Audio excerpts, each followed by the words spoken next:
Yang ketiga, Cl- atau chloride ya. Nah, kalau Cl- berarti anion ya. Nah, ini chloride adalah anion utama ekstrasel. Jadi memang dia temannya natrium ya, atau kita katakan dia adiknya natrium ya, karena selalu mengikuti kemana natrium pergi. Kadar normalnya adalah 98 sampai 106 mili ekivalen per liter. Fungsi utamanya sama seperti natrium ya, menjaga keseimbangan cairan tubuh dengan menjaga cairan ekstrasel bersama-sama dengan natrium. Fungsi lainnya, nah karena dalam lambung dia Cl itu kan bagian dari HCl ya, jadi memang fungsinya adalah untuk membentuk asam lambung yang gunanya adalah memelihara suasana asam lambung sehingga bisa bekerja itu enzim-enzim pencernaan. Dan karena dia mudah keluar sel darah merah, kemudian masuk ke dalam plasma darah, ini fungsinya juga membawa karbon dioksida ke paru-paru dan keluar tubuh. Nah, di mana sih sumber chloride atau Cl? Nah, biasanya juga mengikuti sumber-sumber natrium karena dia kan kalau di alam atau di makanan juga sering bergabung menjadi NaCl ya dalam bentuk garam-garaman. Jadi sumbernya sama persis seperti sumber-sumber natrium. Bagaimana penyerapannya dan metabolismenya? Hampir semua chloride diabsorpsi di dalam usus halus dan diekstrasi atau dikeluarkan melalui urin dan keringat bersama natrium ya tentunya ya. Dan kehilangan chloride tentu mengikuti kehilangan natrium. Kalau kita lihat animasi di sini tampak memang chloride itu seperti adik yang kecil ya. Dia adalah adiknya natrium ya. Dia selalu mengikuti kemana kakaknya pergi. NaCl selalu berpasangan ya. Jadi otomatis sumber-sumber chloride pun juga hampir sama seperti sumber-sumber dari natrium. Nah, kemudian berikutnya adalah potasium atau kalium. Nah, ini beda lagi nih. Kalau tadi natrium dan chloride adalah orang-orang atau zat-zat yang ada di ekstrasel, maka potasium dan kalium adalah zat yang ada di intrasel. Kalium ini kalau dalam kimianya kan lambangnya K+ ya, karena dia adalah ion positif atau kation ya. Dikatakan kalium merupakan kation utama intrasel. Jadi rajanya intrasel ini kalium ya atau potasium. Fungsinya sama persis seperti natrium. Kalau natrium tadi dia menjaga ya sebagai bodyguardnya ekstrasel, maka kaliumnya adalah bodyguardnya intrasel. Menjaga supaya cairan nggak kemana-mana, tetap di dalam sel. Kalau kalium kadarnya turun, tadi sudah dijelaskan, itu cairan sel bisa keluar ya dari intra keluar sel. Oleh karena itu kalium harus dijaga kadarnya normal 3,5 sampai 5 mili ekivalen per liter. Oke. Info penting, AKG kalium adalah kecukupan kalium untuk dewasa adalah 470 mg per hari. Ya, jadi ini tidak boleh kekurangan ya. Karena kalau kekurangan nanti kita akan bahas apa saja akibat-akibatnya ya. Fungsi utama tadi sudah dijelaskan sedikit yaitu menjaga keseimbangan cairan tubuh bersama-sama dengan natrium ya. Jadi dia menjaga keseimbangan osmotik cairan antara luar dan di dalam sel ya. Jadi nggak kemana-mana tuh antar kompartemen. Yang di luar tetap di luar, yang di dalam tetap di dalam. Yang di luar bodyguardnya adalah natrium dan chloride, sedangkan yang di dalam sel bodyguardnya adalah kalium. Oke, dipahami ya.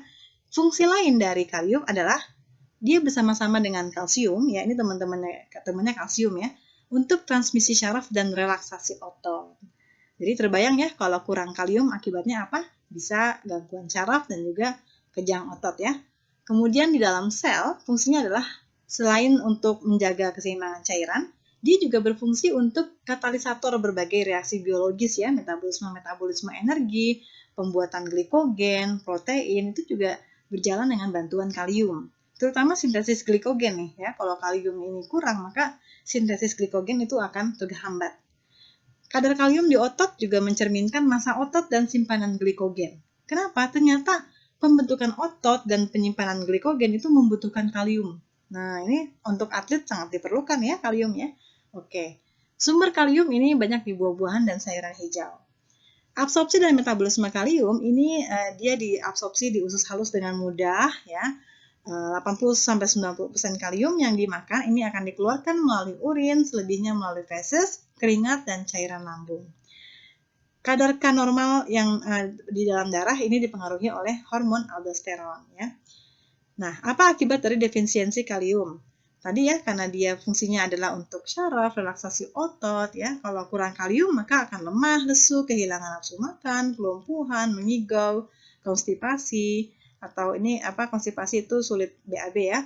jantung berdebar ya, atau berdetak cepat ya. Sebaliknya, kelebihan kalium juga bisa mengakibatkan gangguan produksi syaraf ya. Nah, ini kalau digambarkan di animasi, kalium sebagai king ya, the king potassium. Kenapa? Karena dia memang rajanya di intrasel ya, gitu.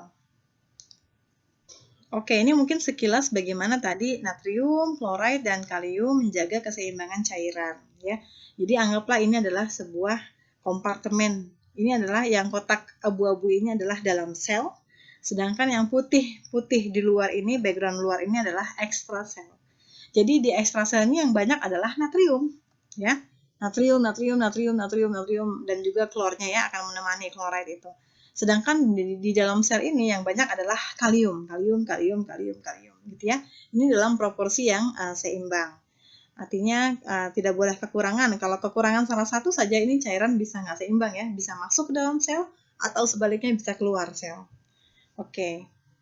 Natrium menjaga keseimbangan cairan di antara kompartemen bersama dengan klor dan kalium. Sebagai kation utama di ekstrasel, maka natrium menjaga keseimbangan, mengatur tekanan osmotik agar cairan tidak keluar dari pembuluh darah dan tidak masuk ke dalam sel. Tadi sudah dijelaskan ya. Sedangkan di dalam sel, tekanan osmotik diatur oleh kalium supaya cairan tidak keluar dari sel. Nah, kalau kita lihat dalam animasi, maka hubungan antara sodium, air, dan klorid itu seperti Dora, Boots, dan Matt-nya. Jadi anggaplah Boots itu adalah air yang selalu mengikuti Dora kemanapun ya, air yang selalu mengikuti natrium kemanapun. Map itu seperti klorid ya, si kecil yang selalu mengikuti Dora kemanapun dia pergi ya. Jadi mereka semua selalu bersama-sama ya. Kemana natrium pergi, klorid dan juga water atau air akan ikut natrium. Jadi hati-hati sekali dengan konsumsi natrium ya, gitu. Sedangkan untuk sodium dan potasium ini hubungannya seperti Dora dan Diego ya. Jadi mereka bekerja sama nih, sama-sama umurnya sama ya, kekuatannya sama. Cuma Dora itu di ekstrasel, Diego di intrasel ya. Natrium di ekstrasel, kalium di dalam sel. Ya, semoga jadi lebih mudah dipahami ya. Oke, sekarang kita masuk kalsium. Ini pembahasannya beda lagi ya. Kalsium, kalau kita lihat dulu overview-nya. Nah, temannya kalsium adalah fosfor. Ini jangan sampai lupa ya. Kalsium dan fosfor bersama-sama menjadi mineral penyusun matriks tulang. Jadi memang banyak di tulang nih. Bukan cuma tulang, gigi ya, jaringan-jaringan keras ya, jaringan-jaringan keras ini disusun oleh kalsium dan fosfor. Apakah cuma fungsinya untuk tulang? Ayo kita belajar lagi. Fungsi lain dari kalsium masih banyak, yaitu untuk stabilitas membran sel. Ya, kemudian kontraksi otot. Kalau kurang kalsium juga ototnya lemah ya. Pembekuan darah, induksi sinyal antar sel, ya, dan juga kofaktor enzim-enzim. Jadi kalsium itu bukan cuma untuk tulang ya, banyak justru malah peran kalsium yang tidak dapat dilupakan dan tidak dapat diabaikan adalah kalsium yang beredar kemana-mana nih, yang fungsinya untuk seluler. Dari mana sih dietary sources dari kalsium? Macam-macam ya. Dari kalau yang kaya akan kalsium ya, ini misalnya sumber-sumber seperti cheese ya, keju, kemudian wet soy flour ya, tepung-tepungan, kemudian molasses ya, sejenis madu ya, sejenis gula. Kemudian yang kadar-kadar tinggi ini adanya di susu, ada di yogurt, ada di krim-krim yang semacam yogurt ya, krim-krim fermentasi, kemudian es krim ya. Di kadar yang rendah ini di beberapa jenis, ini maaf ya kepotong ya, nanti kita cari beberapa jenis produk-produk dari nabati memang rendah kalsium. Kalsium dalam sumber-sumber nabati dari sayuran buah-buahan gitu ya, atau kacang-kacangan, biasanya dalam bentuk kalsium oksalat maupun kalsium vitat. Ini zat-zat yang memang sulit diabsorpsi. Jadi biasanya memang kalsium kalau dari sumber nabati ini bioavailabilitasnya kurang baik ya dibandingkan yang hewani. Untuk biochemical properties dari kalsium, sebagian besar kalsium itu disimpan dalam tubuh ya, di dalam tulang dan juga gigi memang yang paling utama. Namun di dalam serum, walaupun cuma 0,1%, di sel tubuh juga cuma 1%, tapi kalsium di dalam serum ini tetap dijaga konsentrasinya dalam kondisi yang normal. Serum itu maksudnya di dalam darah ya. Nah, kalsium di tulang dan gigi berada dalam bentuk kompleks hidroksiapatit ya. Nah, Untuk kalsium serum, ini dijaga agar dalam kondisi homeostasis atau dalam kondisi yang normal. Ya. Pengaturannya adalah sebagai berikut. Kalau kadar kalsium dalam darah atau dalam serum ini rendah, ya biasanya karena orangnya kurang makan kalsium gitu ya. Biasanya nanti bagaimana caranya supaya kalsium dalam darahnya itu kembali normal gitu ya. Biasanya caranya adalah dengan resorpsi kalsium. Jadi pengambilan kalsium dari matriks tulang. Gitu. Nanti kita akan lihat prosesnya. Sebaliknya, kalau kalsium dalam serum kelebihan atau tinggi, apa akibatnya? Nah, makanya kalau yang seperti ini sih mudah ya. Kita tinggal reabsorpsi kalsium oleh matriks tulang. Jadi matriks tulang akan mengambil kalsium dari dalam darah. Jadi kondisinya akan saling berkebalikan ya. Intinya adalah kalsium ini di dalam darah atau di dalam serum, walaupun hanya 0,1%, tetap dijaga kondisinya dalam keadaan homeostatis atau sesuai dengan kadar yang seimbang. Kalau terjadi ketidakseimbangan kalsium, ini akibatnya banyak sekali merugikan ya, seperti osteopenia, ini keadaan di mana kalsium itu rendah ya. Osteoporosis, ini kelanjutan dari osteopenia, terjadi pengeroposan tulang kalau osteopenia terjadi berkepanjangan gitu ya. Kemudian osteomalacia, rickettsia, sama ya kalau kekurangan kalsium ya. Bentuk tulangnya teman-teman bisa lihat nanti pelajari kembali di sumber-sumber. Bentuk tulangnya bisa seperti membengkok gitu ya. Ada juga akibat dari kalsium juga terlalu banyak juga bisa menyebabkan batu empedu, gangguan ginjal, dan juga kematian sel atau apoptosis ya. Jadi nggak boleh terlalu kurang, tidak boleh juga terlalu berlebihan. Oke. Bagaimana sih pengaturan keseimbangan kalsium atau homeostasis kalsium di dalam darah? Ada kembali hormon yang mengatur semuanya ya. Ada 3 hormon paling tidak yang perlu teman-teman ketahui. Yang pertama adalah kalsitriol, yang kedua adalah PTH atau paratiroid hormon, yang ketiga adalah kalsitonin. Yang pertama kalsitriol. Nah, kalsitriol merupakan bentuk aktif dari vitamin D. Jadi vitamin D itu sebenarnya tidak bisa membantu apa-apa ya, kalau bentuknya belum aktif menjadi kalsitriol. Ya, di mana dibentuknya? Dibentuknya di kulit dengan bantuan sinar matahari, sinar UV. Ya, itulah kenapa kita diminta untuk rajin-rajin menyinari diri dengan sinar matahari supaya vitamin D-nya aktif menjadi kalsitriol.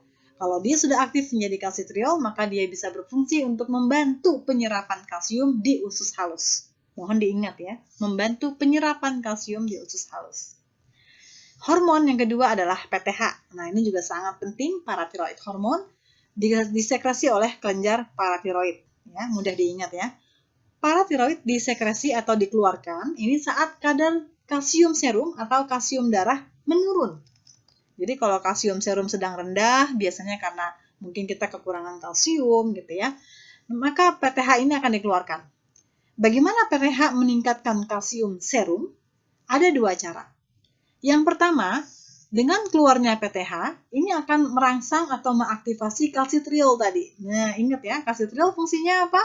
Meningkatkan absorpsi atau penyerapan kalsium di usus halus. Dan juga bukan cuma itu, PTH itu juga bisa meningkatkan reabsorpsi. Nah, reabsorpsi berarti penyerapan kembali kalsium di ginjal. Jadi kalsium yang tadinya mau keluar lewat urin dicegat, dibalikin lagi ke aliran darah dengan cara reabsorpsi ginjal. Kemudian, yang kedua, PTH itu juga bisa meningkatkan mobilisasi kalsium dari tulang. Tadi ya, yang disebut resorpsi kalsium dari tulang. Jadi, kalsium dari matriks tulang itu dipecah, diambil lagi ke darah untuk menstabilkan kalsium dalam serum. Oke ya, sekarang tadi PTH bekerja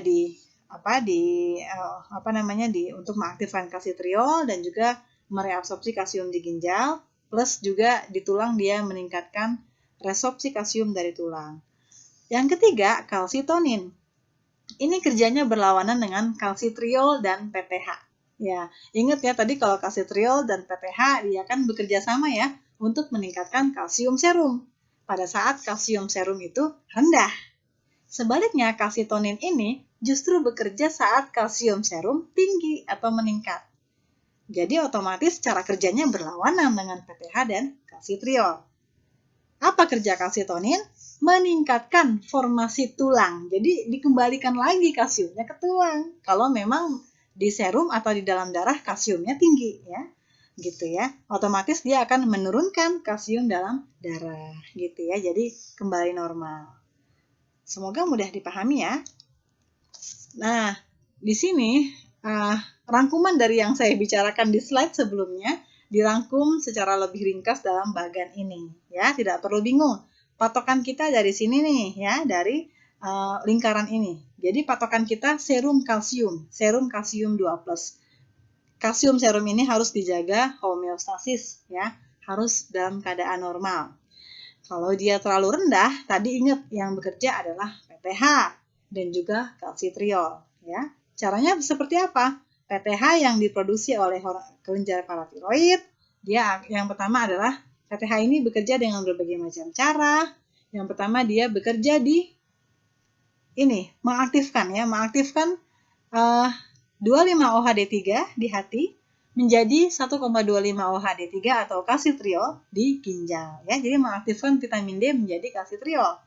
Kalsitriol inilah yang nanti kemudian akan melepas ikatan kalbindin sehingga kalsium mudah diserap oleh usus halus. Di selain itu, PTH juga bekerja di tulang, di bone ya, dengan cara mengaktifasi sel-sel osteoklas ya untuk perusakan atau perombakan matriks tulang. Kalau dia dirombak berarti kan kalsiumnya bisa diambil dong, bisa diresorpsi ya, dimasukkan ke dalam serum yang tadinya rendah gitu ya. Oke, kira-kira seperti itu kejadian pada saat terjadinya rendahnya kalsium serum. Nah, perlu diperhatikan interaksi dengan zat gizi yang lain nih ya, ada faktor-faktor yang mempengaruhi keseimbangan kalsium. Pertama dari golongan mineral. Kalau terjadi kekurangan magnesium itu bisa mengakibatkan hipokalsemia ya. Jadi kekurangan magnesium bisa mengakibatkan kekurangan kalsium juga. Kemudian kalau kelebihan fosfor justru bisa mengganggu penyerapan kalsium. Kemudian kalau sodium itu bisa meningkatkan ekskresi kalsium. Jadi jangan terlalu banyak makan garam ya. Ternyata garam itu juga akan diikuti oleh kalsium ya. Kalsium ikut garam. Garam keluar lewat urin, nanti kalsiumnya juga bisa keluar lewat urin ya. Jadi hati-hati juga jangan makan kebanyakan garam ya. Oke. Kemudian dari golongan non-mineral, protein. Nah, protein ini juga kalau dimakan berlebihan, ini juga bisa meningkatkan ekskresi atau pengeluaran kalsium. Makanya kalau kita minum susu kebanyakan, justru malah bisa mengurangi kadar kalsium dalam darah. Jadi hati-hati juga.